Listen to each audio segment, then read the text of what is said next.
Non c'è un matrimonio, c'è il fatto che c'è una forza politica che ha deciso di sciogliersi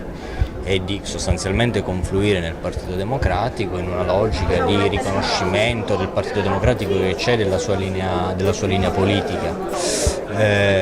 C'è il tema di gestire questo processo, di gestirlo in maniera intelligente e utile per rafforzare il Partito Democratico. Non mi pare che ci sia in vista alcuna mutazione genetica, insomma, del PD. Il PD crescerà, si rafforzerà, diventerà più forte in un'area territoriale, complessivamente io credo a livello regionale, e noi abbiamo bisogno di crescere e di rafforzarsi. Non vedo all'orizzonte trasformismi, non vedo all'orizzonte opportunismi, vedo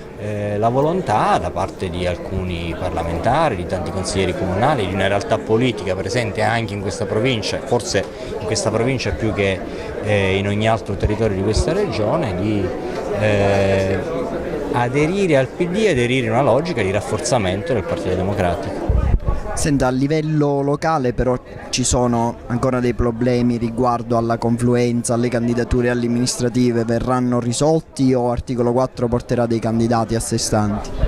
No, una delle condizioni su cui abbiamo costruito in questi mesi, in queste settimane la discussione e il dialogo è quella del riconoscimento del PD, delle sue candidature, lo scioglimento dei gruppi consigliari, insomma c'è un processo in moto che stiamo gestendo io credo in maniera utile, positiva, sia per questa realtà che sta confluendo sia per il Partito Democratico.